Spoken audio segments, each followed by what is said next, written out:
இரவு நேரத்தில் என்ன சாப்பிடலாம்? இரவு நேரத்தில் இந்திய நேரப்படி மாலை 6 மணிலேருந்து 7 மணிக்குள்ளே சாப்பிடணும். அதாவது சூரியனினுடைய மறைவு அந்த டைமில் சாப்பிட்டு முடிச்சிடணும். ரொம்ப நேரம் எடுத்துக்கூடாது. இரவு 8 மணி 9 மணி 10 மணிக்கு சாப்பிட்றது, 11 மணிக்கு அந்த சேட்டை அந்த வேலையே வச்சுக்கப்படாது. சாப்பிட்றது 7 மணிக்கெல்லாம் முடிச்சிடணும். 6 to 7. 7ன்னா ஒன்று 7:15 7:30. கடைசி டைமே 7 தான். 7க்கு முன்னே முடிச்சிடணும்.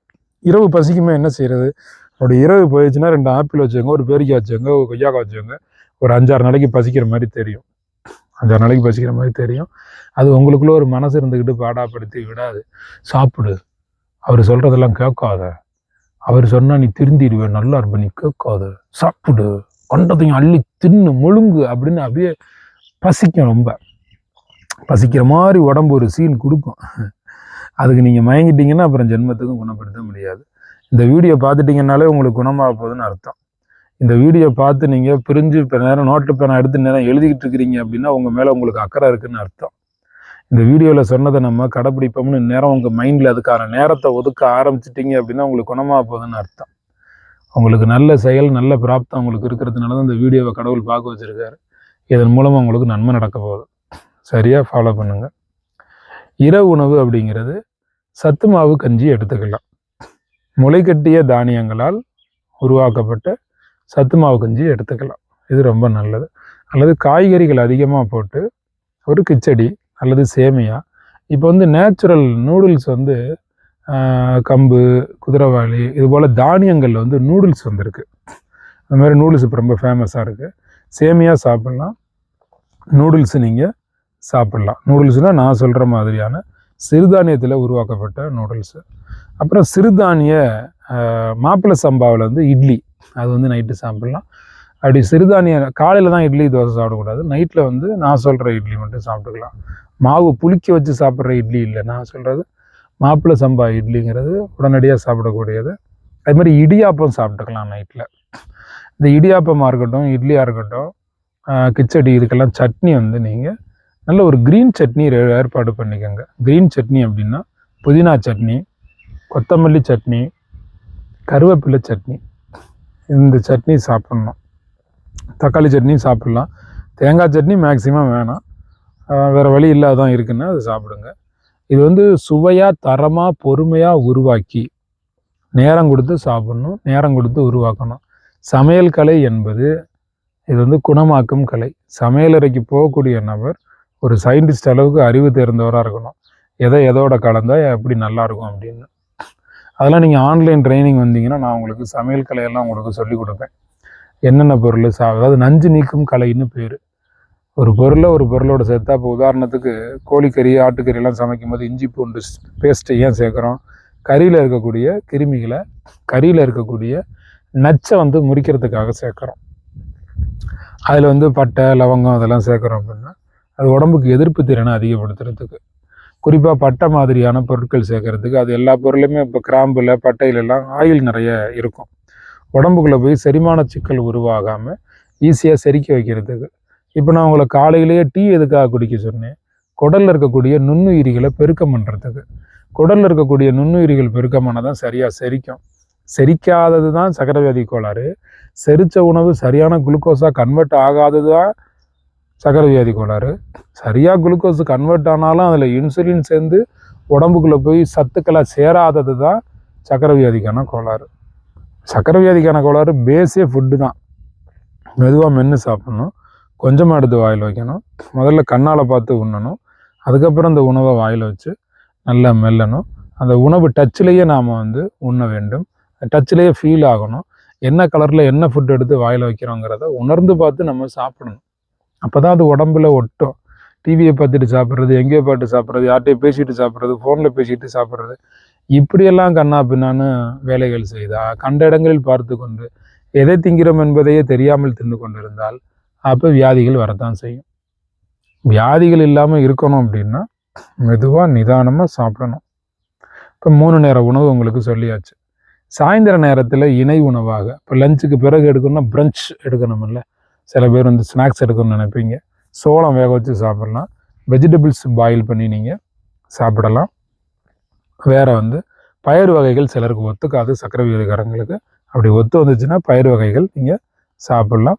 அல்லது ஃப்ரூட்ஸு சாயந்தரம் இணை உணவாக சாப்பிட்டு கொள்ளலாம். வேறு ஏதாவது பிஸ்கட் சாப்பிட்லாம்னா சக்கரை வியாதி சாப்பிட்ற மாதிரி, சக்கரை வியாதிக்காரங்க சாப்பிட்ற மாதிரிலாம் சில பிஸ்கட் இருக்குது, அது கூட சாப்பிட்டுக்கலாம். சிறுதானிய பிஸ்கட்ஸ் அது மாதிரி சாப்பிட்டுக்கலாம். பிஸ்கட் சாப்பிட்றதுனால சில பேருக்கு சுகர் சூட்டப்பாயிரும். அதுபோல் நபர்கள் அவாய்ட் பண்ணிக்கலாம். மாலை நேரத்தில் ஒரு சிறுநெறிஞ்சில் டீ, பெருநெறிஞ்சில் சிறுநெறிஞ்சில் 2 இருக்குது. சிறுநெறிஞ்சில் எடுத்து தண்ணியில் போட்டு கொதிக்க வச்சு வடிகட்டி அது குடிச்சிங்கன்னா ரொம்ப நல்லது. இது குடிக்கலாம், குடிக்காமல் இருக்கலாம். மாலை நேரத்தில் வேணுங்கிறவங்களுக்காக சொல்கிறேன். அல்லது வில்வ இலப்பொடி எடுத்து ஒரு ஸ்பூன் தண்ணியில் போட்டு கொதிக்க வச்சு வடிகட்டி நீங்கள் குடிக்கலாம். அல்லது ஒரு க்ரீன் டீ அதை எடுத்து நீங்கள் குடிக்கலாம். க்ரீன் டீ எல்லாம் ரொம்ப நல்லது, ஆரோக்கியமானது. இது சாயந்தரம் குடிக்கணுங்கிறவங்களுக்கு சொல்கிறேன். அல்லது ஒரு சுக்கு காப்பி, மல்லி காப்பி போட்டு, சுக்கு மல்லி காப்பி போட்டு நீங்கள் குடிச்சிக்கலாம். இது சில பேர் நல்லதுன்னு அதிகமாக போட்டு கொதிக்க வச்சு சாம்பார் மாதிரிலாம் குடிச்சிடுறீங்க. ஒரு 2 கிராம்ஸ் தான் அதெல்லாம் எடுக்கணும். அதிகமாக எடுத்தாலும் சைடு எஃபெக்ட்டு. 2 கிராம் தான் எடுக்கணும். அதுவும் லைட்டாக அதில் அந்த வாட்டரில் பட்டிருந்தாலே போதும். அதிக பேர் நல்ல வாசமாக இருக்கணும், க்ரீன் டீனா அப்படி கொலன்னு அப்படியே தண்ணியே கலர் சேஞ்ச் ஆகணும் அப்படிலாம் இல்லை. லைட்டாக அதில் சாயம் சேர்ந்த மாதிரி இருந்தால் போதும். அது மாதிரி பட்டை டீ சாயந்தர நேரத்தில் குடிக்கலாம். ரொம்ப குறிப்பாக முடவாட்டுக்கால் சூப்பு குடிங்க. டெய்லியும் குடிக்கலாம். ஒரு 40 டேஸ் அல்லது 48 டேஸ் குடிங்க. முடவாட்டுக்கால் சூப்பு. முடவாட்டுக்கால்னு நாட்டு மருந்து கடையில் முடவாட்டுக்கால் பொடி கட்டிங்கன்னா கொடுப்பாங்க. நல்லா தண்ணியை கொதிக்க வச்சு அதில் ஒரு ஸ்பூன் அள்ளி போட்டு கொதிக்க விட்டிங்கன்னா அதுவே போதும். அப்படியே குடிச்சிக்க வேண்டியது தான் முடவாட்டுக்கால் பொடி. அல்லது முடவாட்டுக்கால் உங்களுக்கு ஃப்ரெஷ்ஷாகவே கிடச்சதுன்னா அதை வாங்கிட்டு ஆட்டுக்கால் சூப்பு என்ன மெத்தடில் வைப்போமோ அதே மெத்தடில் வைக்க வேண்டியதான். முடவாட்டுக்காலுங்கிறது ஆட்டுக்கால் இல்லை, அது சைவம். அது மலைப்பிரதேசங்களில் பாறைகளுக்கு இடையில் வளரக்கூடிய அற்புதமான உடம்பை குணப்படுத்தக்கூடிய ஒரு மூலிகை கிழங்கு மாதிரி இருக்கும். சேனக்கிழங்கு, மரவள்ளி கிழங்கு இருக்குல்ல, அந்த மாதிரி இருக்கும். அது கிழங்கு இல்லை, அது ஒரு அற்புதமான மூலிகை. அது கிழங்கு வடிவத்தில் இருக்கும். இப்போ கொல்லிமலைக்கெல்லாம் போகிறவங்க முடவாட்டுக்கால் சூப்பு அங்கே ரொம்ப ஃபேமஸ், குடிப்பாங்க. அதே போல் ஏற்காட்டெல்லாம் பார்த்திங்கன்னா முடவாட்டுக்கால் சூப்பு ஃபேமஸ்ஸு. வால்பாறை டூர் போனவங்களுக்கெல்லாம் தெரியும், அங்கேயும் முடவாட்டுக்கால் ஃபேமஸ்ஸு. கொல்லிமலையில் தான் ரொம்ப அற்புதமான ஃபேமஸ்ஸு முடவாட்டுக்கால் சூப்பு. மலைப்பிரதேசங்களில் மட்டும்தான் முடவாட்டுக்கால் கிடைக்கும். இது அவகடா ஃப்ரூட்டு சாப்பிட்லாம். எந்த ஃப்ரூட்டுமே சாப்பிட்லாம். காலையில் 7 மணிக்கு இந்த நெல்லிக்காய் சாறும் நீங்கள் சாப்பிட்லாம். நெல்லிக்காய் சாறு சாப்பிடலாம். அந்த 10 டேஸ் உங்களுக்கு சொன்னேன்ல. இப்போ ஒரு கிலோ நெல்லி கிடைக்கல, என்ன செய்யலாம்? அப்போ அதுக்கு பதிலாக பெரிய நெல்லிக்காய் சாறு குடிக்கலாம். பெரிய நெல்லிக்காயில் கொஞ்சம் இஞ்சி போட்டு நல்லா அரைச்சி வடிகட்டி குடிங்க. இது எதுலேயுமே நாட்டு சக்கரை அப்படிலாம் எதுவும் கலந்து குடிக்காதீங்க. நீங்கள் எதுவாரும் ஒரு ஜூஸை குடிக்க சொன்னாலோ அல்லது ஒரு டீ குடிக்க சொன்னாலோ நாட்டு சக்கரை அள்ளி போட்டு இல்லை மிளகாத்தூள், மல்லித்தூள் எல்லாம் அள்ளி போட்டு சாம்பாராக கலக்கி வச்சு குடிச்சிக்கிட்டு இருக்கிறதுக்கு அப்படி இல்லை. நீங்கள் ஈவினிங் டைமில் குடிக்க சொன்ன டீயுமே சக்கரை இல்லாமல் குடிங்க. அல்லது பனங்கற்கண்டு கலந்து குடிங்க. பனங்கற்பட்டியோ நாட்டு சக்கரையோ வெல்லமோ அது மாதிரிலாம் எதுவும் கலக்க வேண்டாம். பனங்கற்கண்டுங்க. நான் அதுவும் இல்லாமல் தான் உங்களை குடிக்க சொல்கிறேன். சில பேர் ராவா குடிக்கிறது கொஞ்சம் கஷ்டப்படுவீங்க. மிக்சிங் இருந்தால் தான் சில பேர் குடிக்க முடியும்னு நினைப்பீங்க. இப்போ மிக்சிங்னு உடனே சாராயத்துக்கு போயிடாதீங்க. சாராயம் கூட குடிக்கும்போது சரியான மிக்சிங்கில் குடித்தா ஓகே. பாட்டில் எடுத்து மேலே தட்டு கீழே ஒரு தட்டு உடச்சி ராவா அடிக்கிறீங்க, பெரிய பிரச்சனை. அளவாக குடிக்க ஆரம்பிச்சிங்கன்னா அப்புறம் கொஞ்சம் கொஞ்சமாக குடியிலேருந்து விடுதலை ஆகலாம். இப்போ குடியிலேருந்து விடுதலை ஆகிறதுக்கான தனியாக பயிற்சிகள்லாம் நம்ம நடத்துகிறோம். அதிகமான குடியில் இருக்கக்கூடிய நபர்களை குறைச்ச குடியாக மாற்றுவோம். குறைவான குடியில் இருக்கிறவங்களை அப்படியே குறைச்சி சுத்தமாக குடியிலேருந்து விடுதலை பண்ணிடுவோம். சில பேர் குடிக்கணும், ஆனால் உடம்பை பாதிக்கக்கூடாது. சோஷியல் ட்ரிங்கராக மட்டும் இருக்கணும். ஏன்னா பிஸ்னஸ் மீட்ஸ்க்கெலாம் போகிறோம், குடிக்கணும், வேறு வழி இல்லை அப்படிம்பாங்க. அப்போ அவங்களுக்கு உடம்பு பாதிப்பு இல்லாமல் எப்படி நீங்கள் மெயின்டைன் பண்ணுறது அப்படிங்கிறத சொல்லி கொடுத்துருவோம். இப்போ நம்ம ஏன் குடியை பற்றி பேசிக்கிட்டு இருக்கோம்? நம்ம டாபிக் என்ன? இப்போ சக்கரை வியாதி. அது நிறைய பயிற்சி நடத்துகிறோமா, அதனால் குடியை பற்றி பேசணும்னு இன்ட்ரெஸ்ட் ஆகிட்டேன். குடியை பத்தியே நிறைய சொல்லி கொடுத்து எல்லாரையும் குணப்படுத்துறது எனக்கு ரொம்ப பிடிக்கும். அது மக்களை குடிபோதையிலேருந்து ஈஸியாக வெளியில் கொண்டு வர்றது. அது நிறைய கவுன்சிலிங் எல்லாம் பண்ணுவோம்ல, ஃபோன் பண்ணுவாங்க, பேசுவாங்க, நேரடியெல்லாம் பேசுவாங்க. 10 மினிட் 20 மினிட் நான் சிட்டிங் உட்கார வச்சு அவங்கள கண்ணை மூட வச்சு அவங்க மைண்டில் இருக்கக்கூடிய அந்த குடி போதைக்கான அந்த இமேஜ் இருக்கும், சாராயத்துக்கான இமேஜ் இருக்கும், அதெல்லாம் அப்படியே ரிமூவ் பண்ணி கொடுத்துருவேன். அதனால் அவங்க ரொம்ப இன்ட்ரெஸ்டாக ஆயிடுவாங்க. ரொம்ப அற்புதமாக நம்ம செய்வோம். மிக பிரமாதமான ஒரு பேரின்ப விடுதலை கிடைக்கும் அவங்களுக்கு குடியிலேருந்து. சில பேர் ஒரு டீசெண்ட் குடியாடுற மாதிரிடுவாங்களா, அதனாலையும் ஐயா நான் உங்களோட இதெல்லாம் ஃபாலோ பண்ணி பார்த்தேன், ரொம்ப நல்லா இருக்கேன், இப்போ நான் குடிக்கிறேன், ஆனால் உடம்புக்கும் தொந்தரவு இல்லை, அதன் மூலமாக எனக்கு ரொம்ப சிறப்பாகவும் இருக்குது, கூடுமான வரைக்கும் இதையும் நான் விடுறதுக்கான முயற்சிகள் எடுக்கிறேன் அப்படிலாம் ரொம்ப சந்தோஷப்பட்டு சொல்லுவாங்க. நம்ம சர்க்கரை வியாதிக்கு வருவோம். சர்க்கரை வியாதி பொறுத்த வரைக்கும் நல்ல தண்ணி குடிங்க, கொஞ்சம் கொஞ்சமாக குடிங்க. 1 மணி நேரத்துக்கு ஒரு தடவையோ 2 ஹவருக்கு ஒரு தடவையோ 100 ml 200 ml 300 mlன்னு அளவு வச்சு தண்ணி குடிச்சிக்கிட்டே இருங்க. அளவு இல்லாமல் கூட குடிக்கலாம். அளவில் என்ன ரொம்ப முக்கியம்னா, இரவு 7 மணிக்குள்ளே நீங்கள் எவ்வளோ தண்ணி குடிக்கணுமோ குடிச்சு முடிச்சிடணும். அது எவ்வளோ குடிக்கணும் அப்படின்னா, உங்களுடைய உடம்புல எவ்வளவு எடை இருக்குது அப்படின்னு அப்படியே தூக்கி உங்கள் உடம்பை கொண்டு எடை மிஷினில் வச்சு எடையை போட்டு பாருங்கள். உங்கள் உடம்புல எவ்வளோ நீர்ச்சத்து வேணுங்கிறத உங்கள் எடையை போட்டு நீங்கள் பார்த்துடலாம். இப்போ 20 கிலோன்னா 1 லிட்ரு, 80 கிலோன்னா 4 லிட்ரு தண்ணி குடிச்சே ஆகணும்னு தனியாக ஒரு பாத்திரத்தில் எடுத்து வச்சுருங்க. டெய்லி தண்ணி எடுத்து வச்சிடணும். இதுவும் ப்ராக்டிஸ் தான். நீங்கள் 4 லிட்டரு தண்ணி குடிக்கலாம்னா குடிக்க முடியாது. 4 லிட்டரு அளந்து வாட்டர் கேனில் தனியாக ஊற்றி வச்சுட்டிங்கன்னா இதை இன்றைக்கி குடிச்சாகணுங்கிற மைண்ட் செட் நமக்கு வந்துடும். சொன்னதை கேளுங்க, அப்படியே செய்யுங்க. இதெல்லாம் பண்ணணுமான்னா ஆமாம், இதெல்லாம் பண்ணணும் தான். இதெல்லாம் தொடர்ந்து செஞ்சுக்கிட்டே இருக்கணும். இப்போ கீரை வகைகள் வேறு எதுவுமே சாப்பிடக்கூடாதா? நீங்கள் மதியத்தில் வந்து பொன்னாங்கண்ணி கீரை சொன்னீங்க, சுக்குட்டி கீரை சொன்னீங்க, அதுக்கப்புறம் வந்து முருங்கைக்கீரை மாதிரி ஒரு கொழுந்தெல்லாம் எடுத்து சாப்பிட்லாம் அப்படின்னீங்க. இப்போ இது மட்டுமே தான் சாப்பிடணும், வேறு எதுவும் சாப்பிடக்கூடாதான்னு? வெந்தயக்கீரை சாப்பிட்லாம், பசலைக்கீரை சாப்பிட்லாம், பாலக்கீரை சாப்பிட்லாம். அதுக்கப்புறம் வந்து பீட்ரூட்டில் ஒரு கீரை இருக்கும், அது சாப்பிட்லாம். முள்ளங்கியில் ஒரு கீரை இருக்கும், அது சாப்பிட்லாம். இதெல்லாம் கண்டினியூவாக சாப்பிடாதீங்க. ஒருவேளை முருங்கைக்கீரை 10 days சாப்பிடும்போது கொஞ்சம் போர் அடிச்சுன்னா இடையில மாற்றுக்கு 1 or 2 days வந்து வேறு சேஞ்ச் ஆகிக்கோங்க, வேறு கீரைகளுக்கு சேஞ்ச் ஆகிக்கோங்க. அப்படி நீங்கள் பண்ண முடியும். எப்போவெல்லாம் உங்களுக்கு தோணுதோ அப்போவெல்லாம் நல்ல ஒரு 20 துளசி இலையை வாயில் போட்டு மென்று நல்லா சாரை உள்ளே அனுப்புங்க. வேப்ப இலை கொழுந்து முடிஞ்சால் பறித்து வாயில் போட்டு மென்று உள்ளே சாரை இறக்குங்க. இதெல்லாம் தொடர்ச்சியாக பண்ணுங்கள். ஆசைப்பட்டு செய்யணும். இதெல்லாம் தண்ணி நிறைய குடிக்கணும். வியாதியை குணப்படுத்தியே தீரணுங்கிற மைண்ட் செட்டை உருவாக்கணும். பாசிட்டிவ் மைண்ட் செட்டு வரணும். நான் ஹீல் ஆயிடுவேன், என்னை நான் குணப்படுத்திக்குவேன், நான் சந்தோஷமாக இருப்பேன் அப்படிங்கிற நம்பிக்கை உருவாகணும். இயற்கை மேலே ஒரு நம்பிக்கை வரணும். மாத்திரையை சீக்கிரமாக நம்ம நிறுத்தணும், அதுக்கு நம்ம குணமாகணும்னு வரணும். நல்ல செரிமானம் நடந்துருச்சுன்னா, நல்ல குளுக்கோஸ் உங்களுக்கு உருவாயிருச்சுன்னா ரொம்ப நல்லா இருப்பீங்க. யூரின் நல்லா போகணும், மலம் நல்லா போகணும், தூக்கம் நல்லா இருக்கணும் உங்களுக்கு. இதெல்லாம் வந்துருச்சுனாலே போதும், சூப்பராக இருப்பீங்க. நைட்டு நல்லா தூங்குங்க. காலையில் விடியறதுக்கு முன்னாடி எழுந்திரிச்சு விடியலை பாருங்கள், சூரிய உதயம் பாருங்கள், கிழக்கு வானம் பாருங்கள். இது தினசரி பண்ணுங்கள். இரவு சீக்கிரமாக உறங்குங்க. காலைல எந்திரிக்கும் போது இரவுலேயே எந்திரிச்சிருங்க. விடிஞ்சு எந்திரிச்சிங்கன்னா நம்ம எவ்வளவு டயட்டை ஃபாலோ பண்ணியுமே சர்க்கரை வியாதி குணமாகாது. காலைல சூரிய உதயத்துக்கு முன்னுக்கவே எந்திரிக்கணும். மனக்குழப்பங்கள் ஏதாவது இருந்துச்சுன்னா அதை தீர்க்கிறதுக்கான வழியை பாருங்கள். மகர ராசிக்காரங்களுக்கு பொதுவாக நிறைய மனக்குழப்பங்கள் இருந்துகிட்டே இருக்கும். அடுத்தவங்க மகிழ்ச்சிக்காக உழைச்சிக்கிட்டே இருப்பீங்க.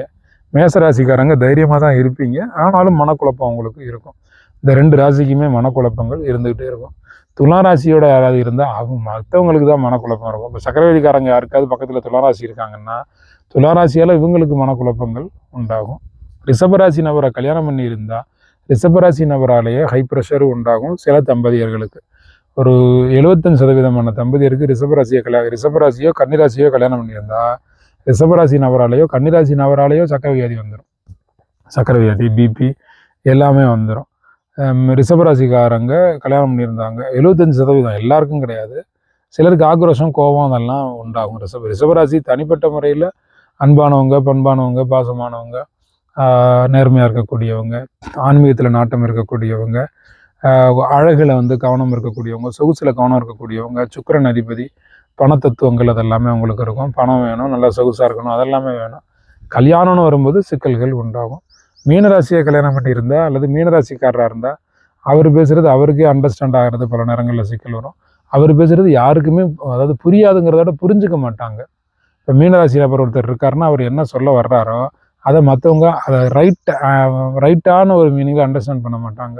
மீனராசிக்காரன் நான் இப்படி தானேப்பா சொன்னேன், இப்படி என்ன சொன்னேன், நீங்கள் என்ன வேறு மாதிரி அண்டர்ஸ்டாண்ட் பண்ணுறீங்கன்னு மீனராசி பாவம் அவங்க சொல்கிறத யாருமே சரியாக புரிஞ்சுக்கவே மாட்டாங்க. அதனால ஒரு மனக்கோளாறுகள் உண்டாகி சில பேருக்கு சக்கரை வியாதி வந்துடும்.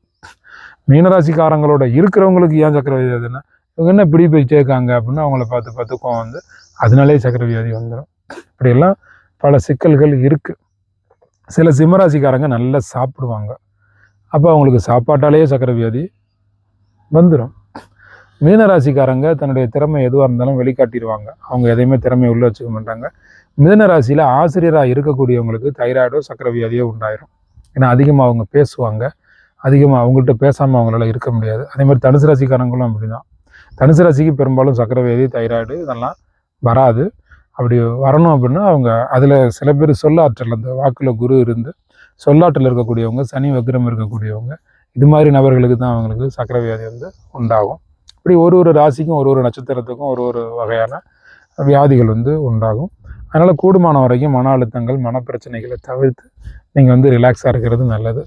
தைரியமாக இருக்கக்கூடிய கடகராசி நபர்கள் அரிசி உணவை குறைச்சிங்கன்னா தான் உங்களுக்கு வந்து சக்கரை வியாதிங்கிறது போகும். பூமியில் விளைந்த பச்சையான இயற்கையாக இருக்கக்கூடிய உணவுகளை சாப்பிடணும்னு கடகராசிக்காரங்க இப்போ முடிவெடுங்க. அப்போ தான் உங்களுக்கு நல்லாகும். அழகில் கவனம் இருக்கக்கூடிய ரிஷபராசி மேசராசிக்காரங்க உங்களுடைய இளமையை மேம்படுத்துங்க. எப்போதும் நல்லா இருங்க. அதுக்கு அவரைக்காய் சாப்பிடுங்க, பிஞ்சு வெண்டைக்காய் சாப்பிடுங்க. நான் சொல்லியிருக்கக்கூடிய உணவு முறைகளை ரெகுலராக நல்லபடியாக கடைபிடிங்க. சிம்மராசி, துலாம் ராசி, தனுசு ராசி இவங்க 3 பேருக்குமே உணவு மேலே அதிகமாக ஈடுபாடு இருக்கும். அந்த உணவு ஈடுபாடுகளை ஒரு 90 நாட்களுக்கு கொஞ்சம் குறைச்சி வச்சுக்கோங்க. அப்போ தான் உங்களுக்கு நல்லது நடக்கும், நிம்மதியாக இருப்பீங்க. இந்த ஒரு முறைகளையும் கடைபிடிப்பீங்க அப்படின்னு நான் நம்புகிறேன். கும்பராசிக்காரங்களும் அப்படி தான். அவங்களுக்கு வந்து மற்றவங்களுக்கு சமைச்சு கொடுக்கறது பிடிக்கும். கும்பராசி பெண்களை பொறுத்த வரைக்கும் தாய் தந்தையருடைய பேச்சு, முன்னோர்களுடைய பேச்சை கேட்குறவங்களா இருப்பாங்க. அவங்களுக்கு வந்து ரொம்ப நேர்மை இருக்கும். அதனாலேயே கோபம் வரும். அதிகமாக கோவப்படாதீங்க கும்பராசிக்காரங்க இந்த டயட் முடிகிற வரைக்கும். இந்த டயட்லாம் முடிஞ்சு குணமான பிறகு நாங்கள் என்ன செய்கிறது அப்படின்னா, லிமிட்டடாக அதுக்கப்புறம் உங்கள் இஷ்ட உணவுகளை ஆரம்பிங்க. இப்போ நான் இது வரைக்கும் என்ன மெனு சொல்லிக்கிறோம், இதுக்குள்ளே தான் உங்கள் லைஃப் இருக்கணும். நான் அதில் ஃபுல்லாக நேச்சுரல் ஃபுட்டு உங்களுக்கு கொடுக்கல, சமையல் உணவு தான் கொடுத்துருக்கேன். இந்த டயட்டை உங்களுக்கு செட் பண்ணது சமையல் உணவு தான் கொடுத்துருக்கேன். ஃபுல்லி நேச்சுரல் ஃபுட்டெல்லாம் வேணும்னா நீங்கள் பயிற்சிகளுக்கு வந்தால் தான் நான் உங்களுக்கு சொல்லித்தர முடியும். இயற்கை உணவு, உயிருள்ள உணவு, சூரிய வெளிச்சத்தால் சமைக்கப்பட்ட உணவு, அப்படியே பசுமை மாறாமல் நம்ம சாப்பிட்றது எப்படி, இயற்கையாக தயாரித்து சாப்பிட்றது எப்படி அப்படிங்கிறலாம் உங்களுக்கு தெரியும்னா நீங்கள் பயிற்சிகளுக்கு வந்து முறையாக தான் கற்றுக்க முடியும். அதை நான் தயாரிக்கிறத பார்க்கணும். நீங்கள் அது ஆன்லைன் மூலமாகவும் நேரடியாகவும் நான் உணவு தயாரிக்கிறத நீங்கள் பார்க்கணும். நான் செய்து தர்றதை சாப்பிட்ணும்.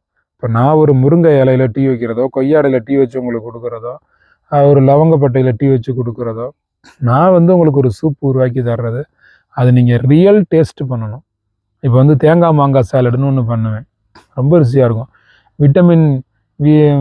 விட்டமினில் வந்து விட்டமின் சாலட் பண்ணுவோம். அதுக்கப்புறம் தாது உப்புகள் சாலடுன்னு ஒன்று பண்ணுவோம். ஆலினால் மசாலான்னு ஒன்று செஞ்சு கொடுப்பேன். ஆலினால் மசாலான்னா எந்த குழம்புக்கும், எந்த ரசத்துக்கும், சைவ எந்த கிரேவிக்கும் பண்ணலாம், ஹெல்த்தியாக இருக்கலாம். வாழ்நாள் முழுக்க சமையல் உணவு. ஆலின் மசாலா, அது ஒரு மசாலாவோட நான் செஞ்சும் கொடுப்பேன். அதே நேரத்தில் நான் செஞ்சு அவங்க மக்கள் பயிற்சிகளுக்கு வரக்கூடியவங்களுக்கு பரிமாறுவேன். அதே நேரம் செய்யவும் கற்றுக் கொடுத்துருவேன். வீட்டில் போய் செய்துக்கலாம். இப்போ நான் பாக்கெட் போட்டு விற்கிறது இல்லை, இதை வாங்கிக்கோங்க அதை வாங்கிக்கோங்கன்னு. ஆலினால் மசாலா அவங்கள செய்யவும் நான் கற்றுக் கொடுத்துருவேன். ஒரு வெந்தய காப்பி எப்படி ரெடி பண்ணுறது, சிறுநெறிஞ்சில் காப்பி எப்படி ரெடி பண்ணுறது, ஒரு மருதம்பட்டை டீ எப்படி நம்ம ரெடி பண்ணலாம், ஒரு பிரண்டை துவையல் எப்படி பண்ணலாம், ஒரு முடக்கத்தான் இலையை வச்சு நம்ம என்ன செய்கிறது, ஆவாரம்பேலில் துவையல் பண்ணலாமே அது எப்படி செய்கிறது, வெங்காய துவையல் பண்ணலாம், வெங்காயத்தில் சட்னி பண்ணுவீங்க, ஆனால் வெங்காயத்தில் துவையல் பண்ணலாம். இப்படிலாம் பல மெனு இருக்குது, வித்தியாசமாக இருக்குது. ஒரு நாட்டுக்கு தகுந்த மாதிரி இருக்குது. இப்போ இந்த வீடியோவையும் பல நாடுகளில் இருக்கக்கூடியவங்க பார்ப்பீங்க. பயிற்சிகளுக்கும் ஆன்லைனில் பல நாடுகளில் உள்ளவங்க வருவீங்க. அவரவருக்கு தகுந்த மாதிரி எளிமைப்படுத்தி சொல்லித்தரேன்.